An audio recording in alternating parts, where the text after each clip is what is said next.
Bonjour chers auditeurs et téléspectateurs de la chaîne de Nouvelle Julia. Chers auditeurs et téléspectateurs, aujourd'hui, Julia vous présente une courte histoire socio-psychologique intitulée « Le halètement rythme de la jeune fille condamne à mort résonnait dans la chambre du directeur ». Découvrez-la avec nous. J'espère que vous passerez des moments agréables et relaxants sur la chaîne. La prison Ouangan, niche au bord de la paisible rivière Vamco, semblait être un tableau fiche de sérénité. Sous le soleil doux du matin, les champs de riz verdoyants s'étendaient à perte de vue, tandis que les ranges de bambous dansaient au grau du vent. De loin, ce lieu ressemblait à une peinture idyllique de la campagne vietnamienne. Mais derrière les hauts murs de béton et les lourdes grilles de fer, un monde bien différent se cachait. Un monde où des âmes égarées purgeaient leur peine sous le joug d'une discipline de fer. Pourtant, dans les regards fatigues de ces femmes, une lueur persistait, fragile et incertaine. Était-ce du regret? Ou peut-être un mince espoir de rédemption? Cette routine austère fut brusquement bouleversée un matin d'hiver. L'infirmière de la prison, sortit de l'infirmerie avec un visage livide, tenant dans ses mains un dossier médical. La nouvelle qu'elle portait se répandit comme une traînienne de poudre. Une détenue est enceinte. Ce qui semblait être un cas isolé devint rapidement une énigme inquiétante. En moins d'un mois, 4 autres grossesses furent confirmées. La prison, autrefois un modèle d'ordre et de rigueur, devint le théâtre de murmures, de regards suspicieux et d'une tension palpable. Assise dans son bureau faiblement éclair, elle parcourait les rapports médicaux avec une expression grave. Une inquiétude sourde montait en elle. Comment une telle chose avait-elle pu se produire dans un lieu aussi strictement surveillé? Les détenues enceintes restaient silencieuses, leurs regards fuyants, trahissant une peur ou un secret qu'elles refusaient de partager. Tan savait que cette affaire, si elle n'était pas résolue rapidement, risquait de compromettre l'intégrité de la prison. Une réunion d'urgence fut convoquée. Tan, d'un ton ferme, ordonna l'installation de caméras dans chaque recoin de la prison, y compris les zones jusque-là négligées comme le jardin de bambou. « Rien ne doit nous échapper », déclara-t-elle, son regard perçant balayant la salle. Parallèlement, l'infirmière recute une mission délicate, gagner la confiance des détenus et découvrir la vérité. Grâce à sa douceur et à son sourire bienveillant, est respectée par les prisonnières qui la considéraient comme une confidente.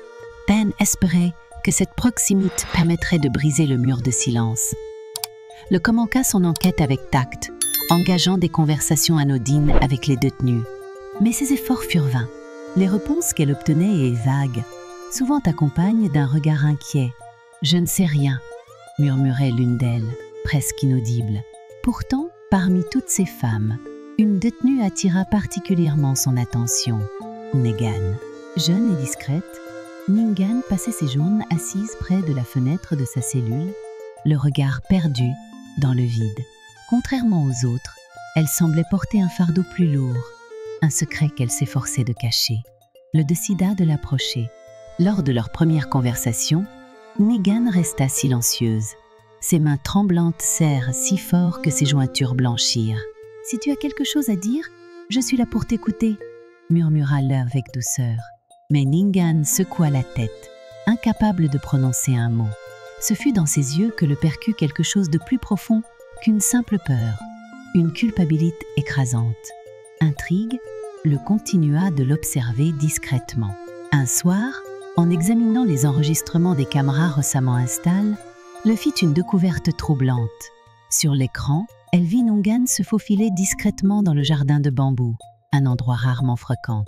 Chaque soir, à la même heure, elle répétait ce rituel, disparaissant dans un coin que les caméras ne pouvaient pas entièrement couvrir. Le décida d'enquêter. Le lendemain, sous un soleil pâle, le se rendit dans le jardin. L'endroit, habituellement paisible, semblait chargé d'une tension invisible. Les bambous, hauts et denses, formaient un labyrinthe naturel.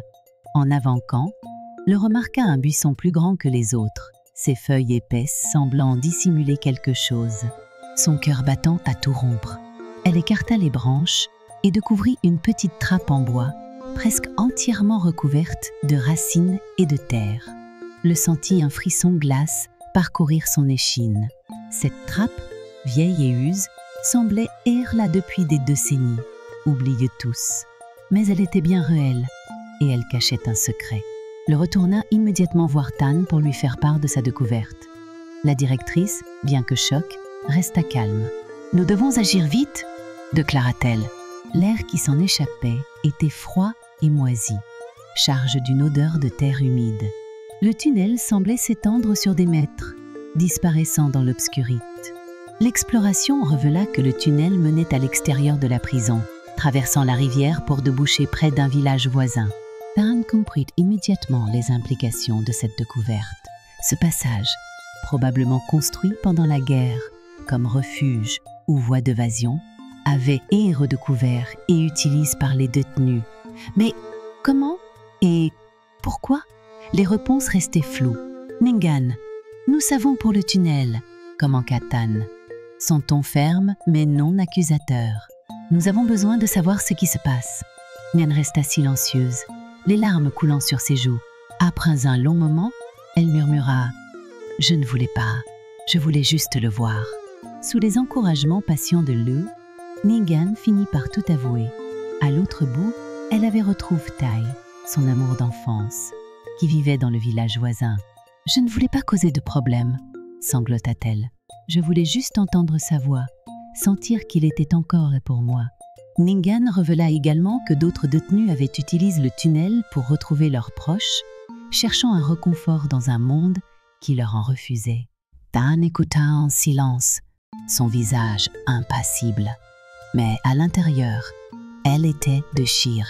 Elle comprenait le désespoir de ces femmes, mais elle ne pouvait ignorer les conséquences de leurs actes. « Ce que vous avez fait est une violation grave des règles, » déclara-t-elle finalement. « Mais je comprends pourquoi vous l'avez fait. » Cette affaire laissa une empreinte indélébile sur la prison Oangan. Les détenus, bien que punis pour leurs actions, commencèrent à percevoir Tan non seulement comme une figure d'autorité, mais aussi comme une femme capable de compassion. Le, de son côté, continua de jouer un rôle crucial, offrant une oreille attentive et un soutien moral à celles qui en avaient besoin. Le mystère des grossesses dans la prison Rangang en fut résolu, mais il laissa derrière lui une leçon importante. Même dans les environnements les plus stricts, l'humanité trouve toujours un moyen de s'exprimer. Les détenus, malgré leurs erreurs, restaient des êtres humains, avec des besoins, des désirs et des espoirs.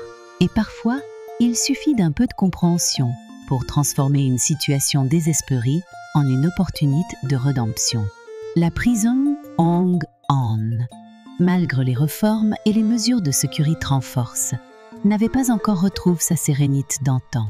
Les caméras installent dans chaque recoin, les rondes plus fréquentes des gardiens et la fermeture du tunnel secret semblaient avoir ramené l'ordre.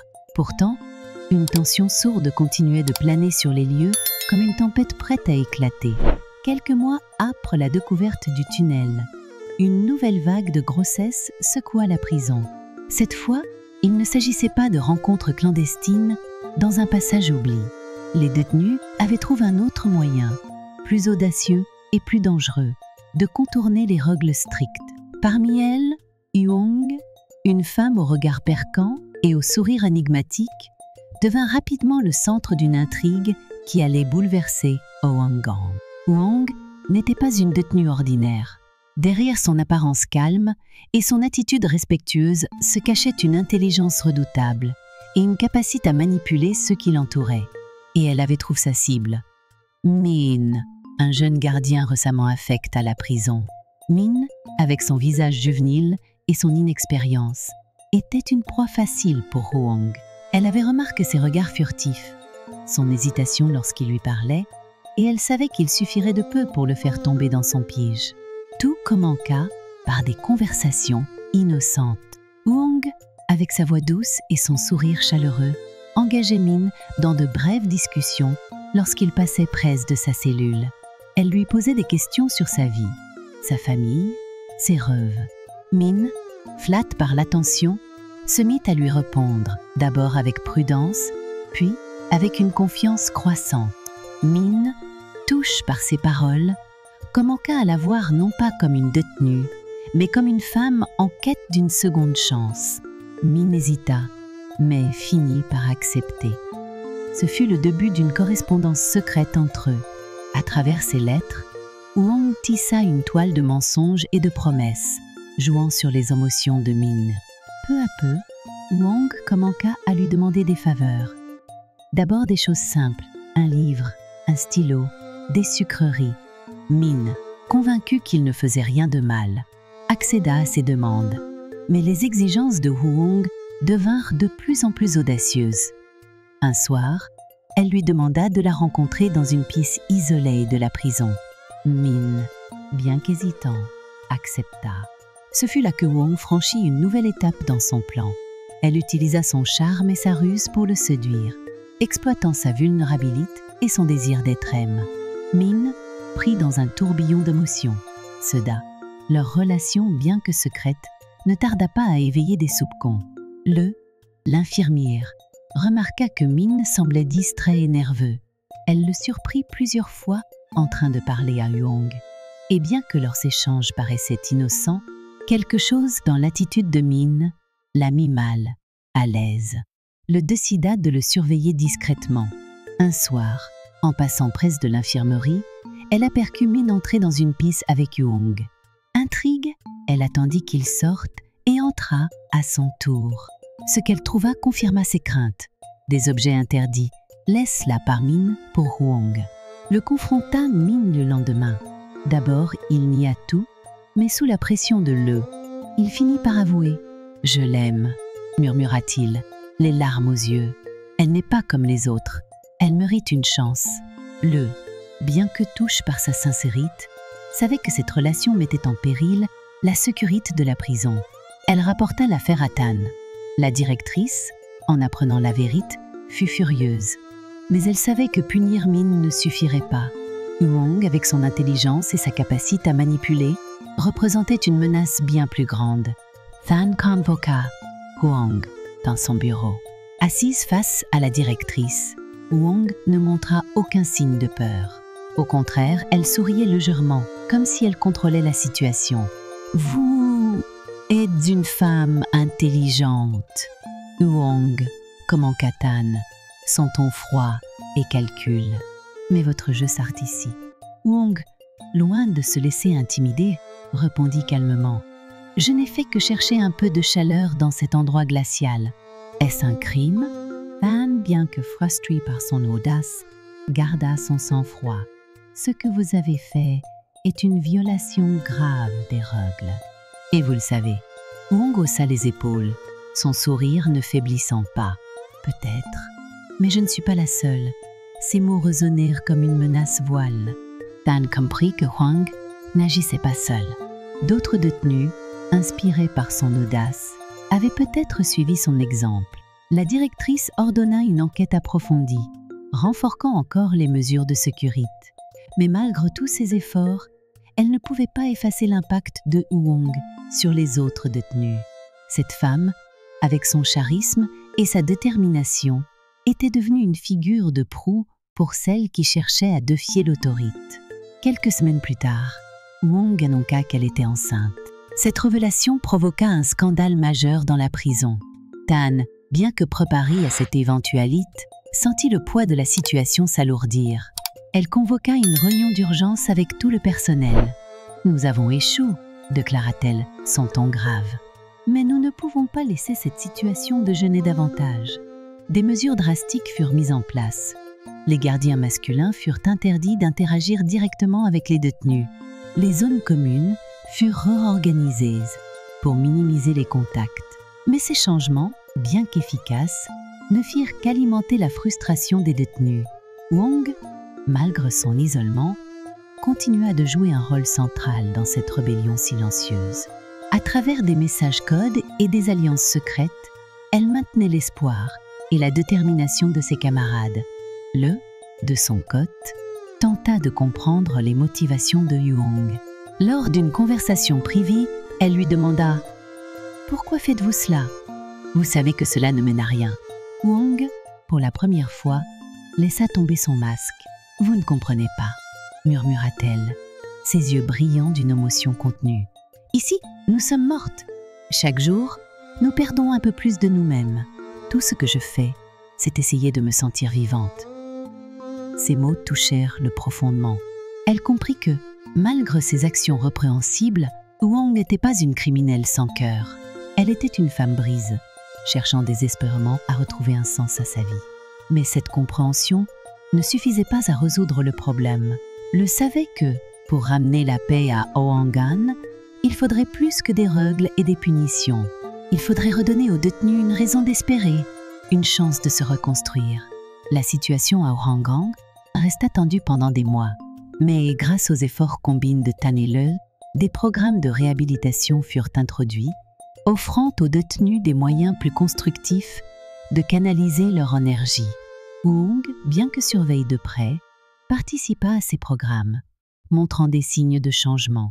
Mais dans son regard, une lueur de défi persistait, rappelant à tous que, même dans les environnements les plus stricts, l'esprit humain trouve toujours un moyen de résister.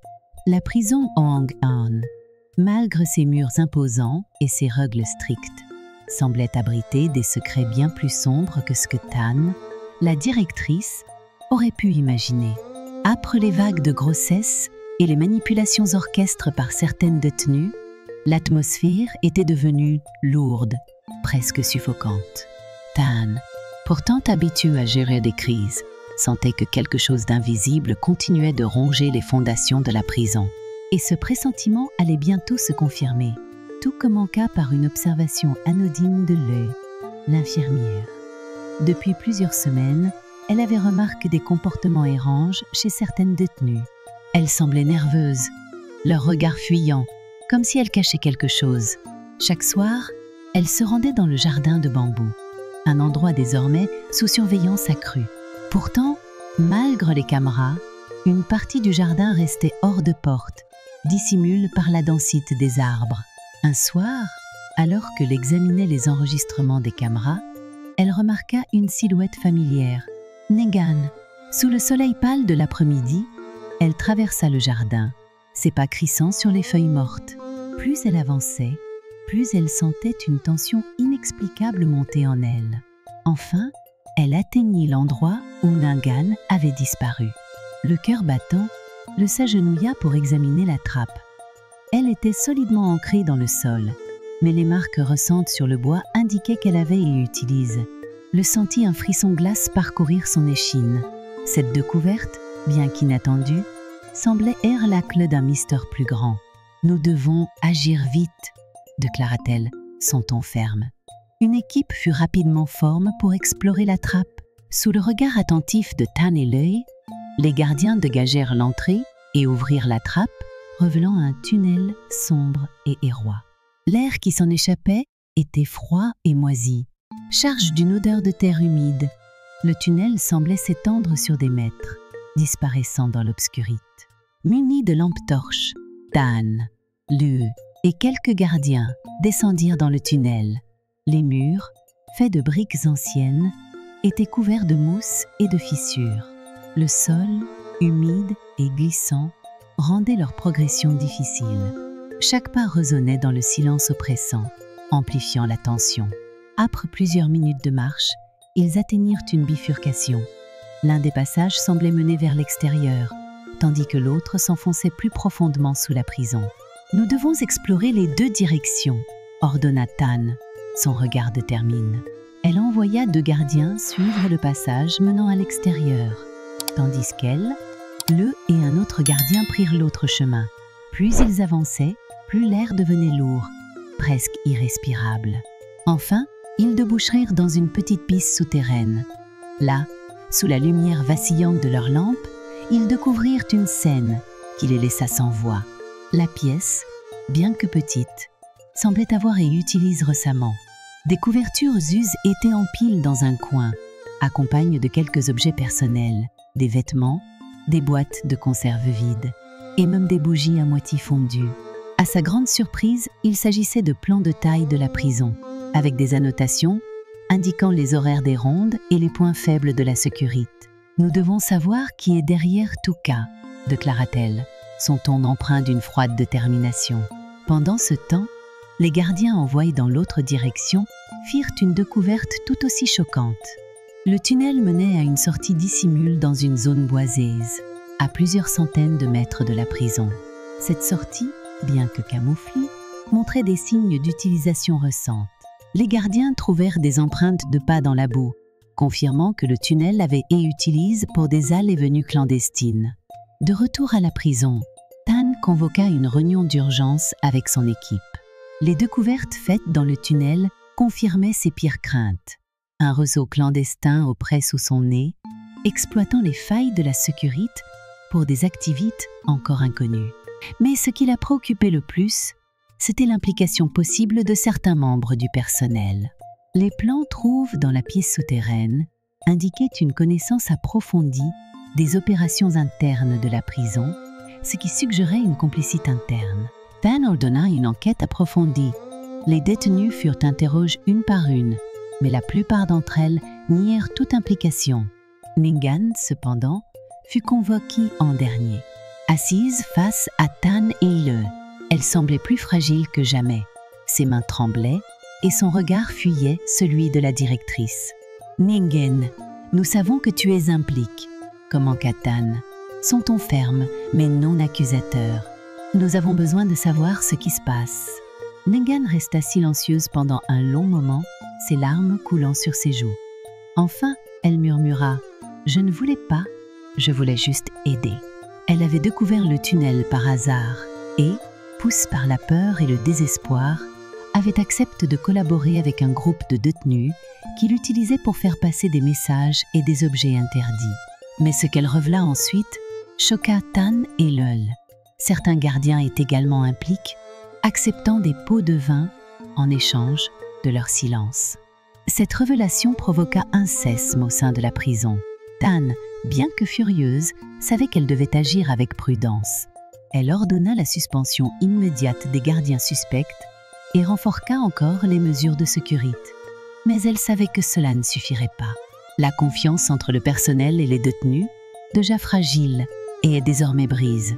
Dans les semaines qui suivirent, Tan et Le travaillèrent sans relâche pour rétablir l'ordre. Des inspections régulières furent mises en place et les détenus furent encouragés à signaler tout comportement suspect. Mais malgré tous leurs efforts, l'ombre du tunnel continuait de planer sur Hwanghan.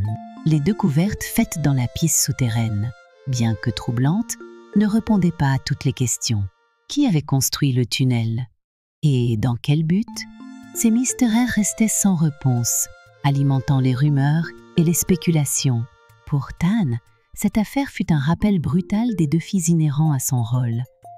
Mais elle refusa de se laisser abattre. « Nous avons surmonté des crises avant », déclara-t-elle à son équipe, « et nous surmonterons celle-ci. » Le, bien que fatigue, partageait sa détermination. Ensemble, elles s'engagèrent à faire de Hwanghan un lieu non seulement de discipline, mais aussi de réhabilitation. Mais dans l'obscurité du tunnel, quelque chose semblait encore attendre. Une vérité enfouie, prête à refaire surface. La prison Hwanghan, autrefois symbole d'ordre et de discipline, et est désormais un lieu où le silence pesait comme une menace. Après la découverte du tunnel secret et les révélations sur les complicités internes, Tan, la directrice, avait redoublé d'efforts pour rétablir l'autorité. Les caméras avaient été repositionnées, les rondes intensifiées et les gardiens suspects de corruption suspendus. Pourtant, malgré ces mesures, une tension sourde continuait de grandir, comme une tempête prête à éclater. Ce n'était pas une révolte bruyante, mais une rébellion silencieuse, insidieuse, qui s'infiltrait dans chaque recoin de la prison. Hwang, la détenue charismatique et manipulatrice, était devenue le visage de cette résistance. Depuis sa cellule, elle orchestrait un réseau de détenus prêtes à défier l'autorité. Son influence s'étendait bien au-delà des murs de sa cellule, atteignant même les nouvelles arrivantes, qui voyaient en elle une figure de force et de défi. Hwang, enceinte de son deuxième enfant, utilisait son état pour susciter la sympathie et rallier les autres à sa cause. « Nous ne sommes pas des animaux », disait-elle souvent, sa voix douce mais ferme. « Nous avons le droit de vivre, d'aimer et d'espérer. » Les détenus, inspirés par ces paroles, commencèrent à agir. Ce n'étaient pas des actes de violence, mais des gestes subtils, calculs pour perturber l'ordre. Des outils disparaissaient mystérieusement, des messages, codes circulaient entre les cellules et des rumeurs se propageaient, semant la méfiance entre les gardiens et les détenus. Tan, bien qu'avertie par ces incidents, ne parvenait pas à identifier les responsables. Chaque fois qu'elle interrogeait une détenue, elle se heurtait à un mur de silence. L'infirmière observait ces événements avec une inquiétude croissante. Elle voyait les regards échanges entre les détenus, les murmures et oufs lorsqu'elle passait. Mais ce qui la préoccupait le plus, c'était Huong. Malgré son apparence calme, Huong semblait toujours en contrôle, comme si elle savait quelque chose que personne d'autre ne savait. Le décida de l'approcher. Un après-midi, alors qu'elle effectuait sa tourne, entra dans la cellule de Huong. La détenue était assise sur son lit, une main posée sur son ventre arrondi. « Comment te sens-tu » demanda son ton neutre. Huong leva les yeux vers elle, un sourire énigmatique sur les lèvres. « Je vais bien, merci. » Et le bébé aussi. Le s'assit sur une chaise près du lit, son regard fixe sur Huong. « Écoute, je sais que tu es intelligente, et je sais que tu vois ce qui se passe ici. Si tu sais quelque chose, tu devrais parler. » Huong éclata de rire, un rire doux mais chargé de défi. « Parler? Et dire quoi? Que nous sommes fatigués d'être traités comme des criminels sans âme, que nous voulons juste un peu de dignité. » Le resta silencieuse, laissant Huong continuer. « Vous pensez que ces murs peuvent nous briser, mais vous avez tort. Nous sommes plus fortes que vous ne le pensez. » Ces mots résonnèrent dans l'esprit de le bien âpre qu'elle quitte la cellule. Elle comprenait la frustration des détenus, mais elle savait aussi que cette rébellion silencieuse risquait de dégénérer. Elle en parla à Tan, qui écouta attentivement. « Nous devons agir avant que cela ne devienne incontrôlable », déclara la directrice. « Mais nous devons aussi comprendre leur motivation. Si nous ne répondons pas à leurs besoins, cette prison deviendra un champ de bataille. » Tan décida de convoquer une réunion avec les détenus. Ce fut une décision risque, mais elle espérait que le dialogue pourrait apaiser les tensions. Le jour de la réunion, les détenus furent rassemblés dans la salle commune, sous la surveillance étroite des gardiens. San se tenait devant elle, son regard sévère, mais non dénu de compassion. « Je sais que vous êtes frustrés, commenta-t-elle. Je sais que vous ressentez de la colère, et peut-être même du désespoir. Mais cette prison n'est pas un lieu de punition, c'est un lieu de réhabilitation. Si vous avez des préoccupations, je suis prête à les écouter. » Un silence tendu suivit ces paroles. Les détenus échangèrent des regards, hésitant à parler. Finalement, Huong se leva. « Vous voulez savoir ce que nous voulons » demanda-t-elle, sa voix claire et assurée. « Nous voulons être traités comme des êtres humains. Nous voulons des opportunités, pas seulement des punitions. Nous voulons sentir que nous avons encore une place dans ce monde. » Les paroles de Huong furent accueillies par des murmures d'approbation. Tan, bien que touchée par leur sincérité, savait que répondre à ces demandes ne serait pas facile. Mais elle est déterminée à essayer. « Je vais réfléchir à vos demandes, » promit-elle. « Mais en retour, je vous demande de respecter les règles. » Cette prison ne peut pas fonctionner sans discipline. Les jours suivants, Tan mit en place plusieurs initiatives pour améliorer les conditions de vie des détenus. Des ateliers éducatifs furent organisés, des activités artistiques introduites et des visites familiales plus fréquentes autorisées. Ces changements, bien que modestes, commencèrent à apaiser les tensions. Mais Huong, bien qu'appréciant ses efforts, restait sceptique. « Ce n'est qu'un début » murmura-t-elle à ses camarades. « Nous devons rester vigilantes. » Cependant, tout bascula un soir, lorsque l'un des gardiens découvrit un message code dans la cellule d'une détenue. Le message, bien que cryptique, semblait contenir des instructions pour une évasion. Tan, en lisant le message, sentit une colère froide monter en elle. « Je pensais que nous avions un accord » murmura-t-elle, ses mains tremblant légèrement. Elle convoqua immédiatement Wong dans son bureau. Assise face à Tan, Wong affichait un calme déconcertant. « Je suppose que vous voulez des explications, dit-elle, son ton presque moqueur. Tan, les yeux fixes sur elle, répondit d'une voix glaciale. « Je veux savoir si tu es derrière Tuka. » Wong haussa les épaules. « Et si je l'étais ?» Vous pensez que vous pouvez tout contrôler ici, mais vous avez tort. Ces femmes ont des rêves, des espoirs. Vous ne pouvez pas les enfermer. Tan, bien que furieuse, garda son sang-froid. Si tu continues sur cette voie, tu ne feras que causer plus de souffrance, pour toi et pour les autres. Wong, pour la première fois, sembla hésiter, mais son regard se durcit rapidement. La souffrance est déjà là. Nous ne faisons que chercher un moyen de survivre. Après le départ de Wong, Tan se retrouva seule dans son bureau, plonge dans ses pensées. Elle savait que cette rébellion silencieuse n'était pas seulement une question de discipline. C'était une lutte pour l'humanité, pour la dignité. Mais comment pouvait-elle concilier ses besoins avec les exigences de la sécurité? De son côté, continua de travailler en coulisses pour apaiser les tensions. Elle organisa des séances de discussion avec les détenus, leur offrant un espace pour exprimer leur frustration. Peu à peu, elle gagna leur confiance, mais même celle de Wong. Mais elle savait que la paix à Houanggan en restait fragile, comme une flamme vacillante dans le vent. Un matin, alors que le soleil se levait sur la prison, Tan se tenait devant les fenêtres de son bureau, regardant les détenus se rassembler pour leur travail quotidien.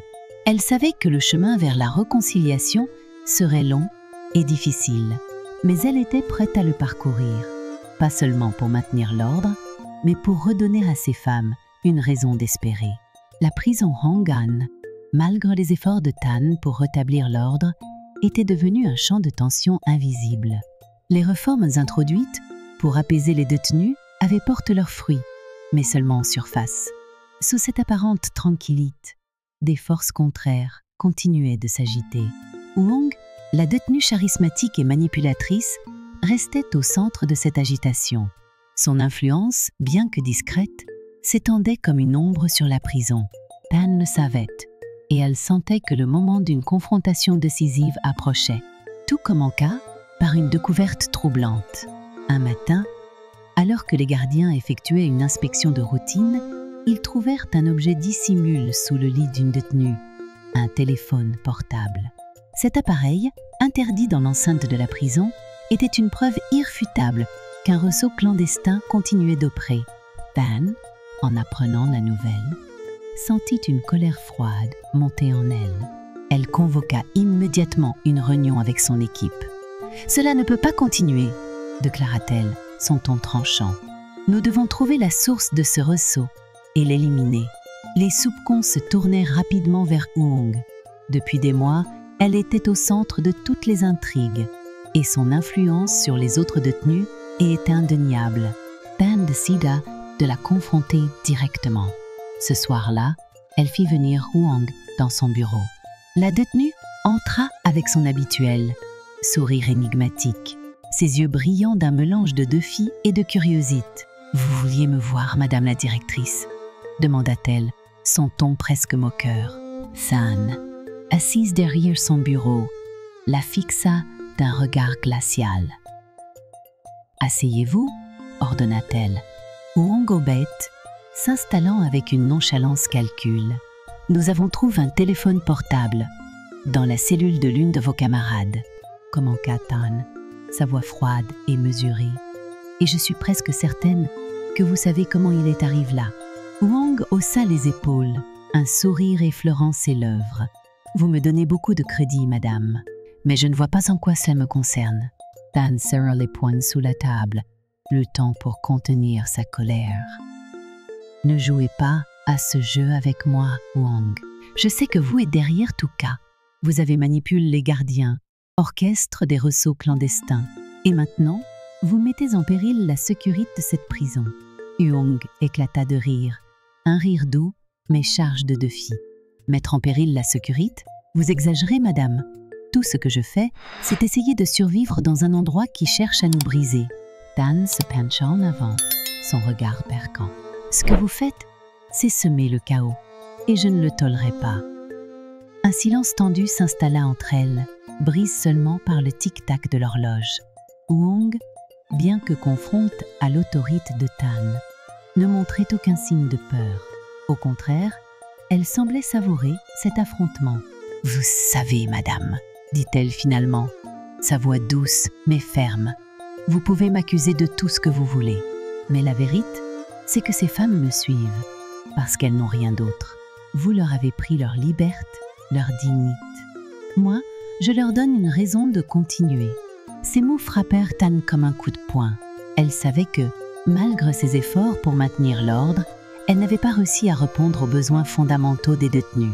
Mais elle ne pouvait pas laisser Wong utiliser cette vérité pour justifier ses actions. « Vous parlez de dignité, mais vos actions ne font que les mettre en danger, » répliqua-t-elle. « Si vous continuez sur cette voie, vous ne ferez que causer plus de souffrance pour vous et pour les autres. » Wong, pour la première fois, sembla hésiter. Mais son regard se durcit rapidement. « La souffrance est déjà là, madame. Nous ne faisons que chercher un moyen de survivre. » Tan, bien que troublé par ces paroles, resta ferme. « Si vous voulez vraiment aider ces femmes, alors arrêtez ce que vous faites. Travaillez avec moi, pas contre moi. » Wong ne répondit pas immédiatement. Elle fixa Tan, comme si elle cherchait à lire dans ses pensées. Enfin, elle se leva, son sourire énigmatique de retour. « Je réfléchirai à votre proposition, madame, mais je ne promets rien. » Puis elle quitta le bureau, laissant Tan seule avec ses pensées. Cette confrontation laissa Tan profondément trouble. Elle savait que Wong avait raison sur certains points. Les détenus manquaient de dignité, de respect et d'espoir. Mais elle savait aussi que permettre à Wong de continuer ses activités clandestines ne ferait qu'aggraver la situation. Elle devait trouver un moyen de rétablir l'ordre, tout en répondant aux besoins des détenus. Dans les jours qui suivirent, Tan intensifia les mesures de sécurité. Les cellules furent fouillées, les gardiens surveillent de près et les détenus interrogent. Mais malgré tous ces efforts, elle ne parvint pas à démanteler complètement le réseau clandestin. Wong, bien que surveille de près, continuait de jouer un rôle central dans cette rébellion silencieuse. L'infirmière, observait ces événements avec une inquiétude croissante. Elle voyait les tensions monter, les regards échangent entre les détenus, les murmures et oufs lorsqu'elle passait. Mais elle voyait aussi les efforts de Tan pour améliorer les conditions de vie des détenus. Elle savait que la directrice faisait de son mieux, mais elle savait aussi que cela ne suffirait pas. « Vous devez trouver un moyen de gagner leur confiance », dit-elle à Tan un soir, alors qu'elle discutait dans le bureau de la directrice. « Si elles ne vous voient pas comme une ennemie, elles seront plus enclines à coopérer. » Tan hocha la tête, bien qu'elle ne soit pas convaincue. Elle savait que gagner la confiance des détenus serait un processus long et difficile, mais elle était prête à essayer. Elle organisa une série de réunions avec les détenus, leur offrant un espace pour exprimer leurs préoccupations et leurs frustrations. Elle introduisit également de nouvelles initiatives, comme des ateliers éducatifs et des activités artistiques, pour leur donner un sentiment d'accomplissement et de dignité. Ces efforts commencèrent à porter leurs fruits. Les tensions diminuèrent et certaines détenues commencèrent à coopérer avec le personnel. Mais Wong, bien que moins active, restait une figure d'influence. Tan savait que tant qu'elle ne parviendrait pas à gagner la confiance de Wong, la paix à Wangan resterait fragile.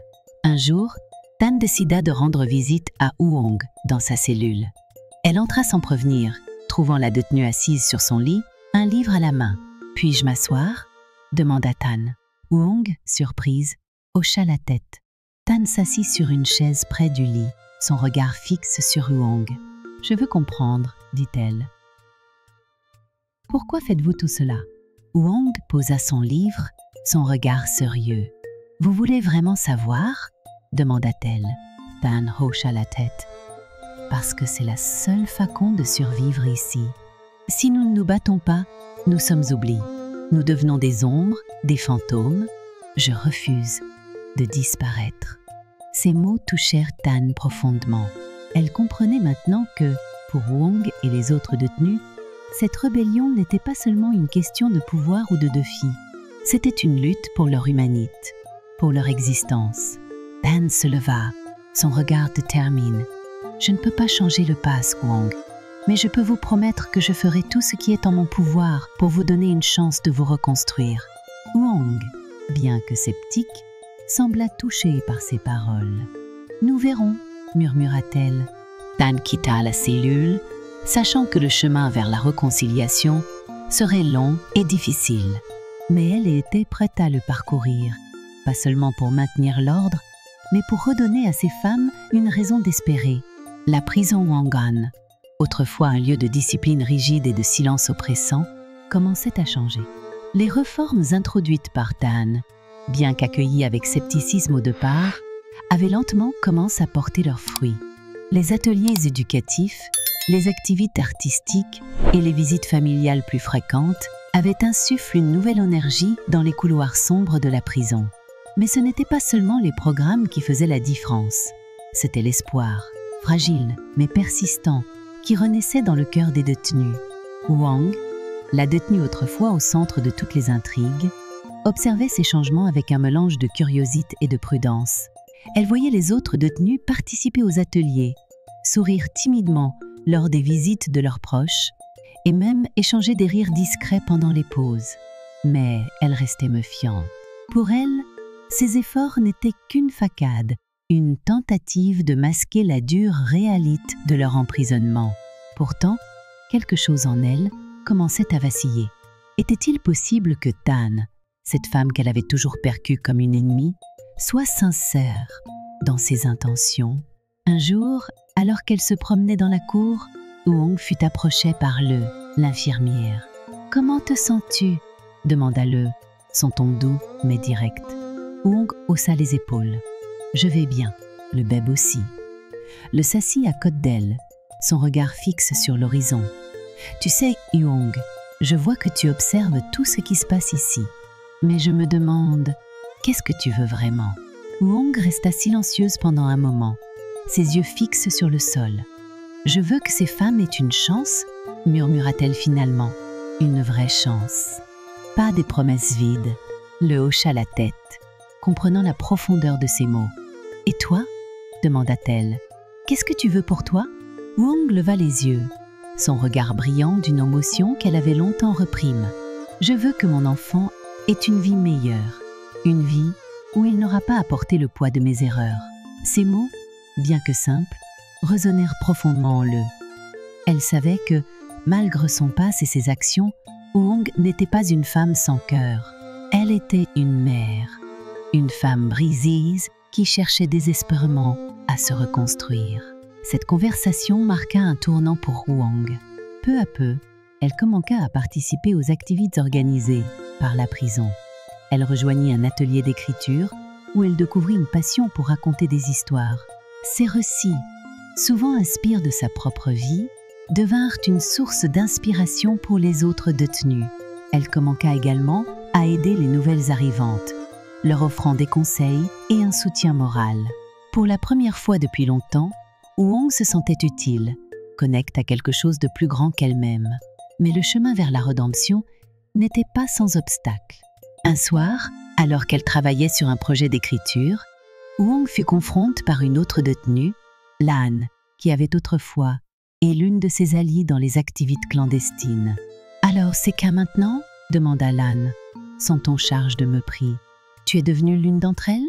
Wang, bien que surprise par cette attaque, resta calme. « Je n'ai pas changé de camp, » répondit-elle. « Je fais juste ce que je pense être juste. » Lan secoua la tête, un sourire amer sur les lèvres. « Tu te trompes si tu penses qu'ils nous pardonneront un jour. Nous sommes des criminels, Wang. Rien de ce que nous faisons ne changera qu'à. » Ces mots enterrant Wang pendant des jours. Elle savait que Lan avait raison sur un point. Leur passe ne pouvait pas errer face. Mais elle refusait de croire que cela signifiait qu'elles étaient condamnées à jamais. Elle décida de parler à Tan. Ce fut une décision difficile, mais elle savait que si elle voulait vraiment changer, elle devait commencer par affronter ses propres démons.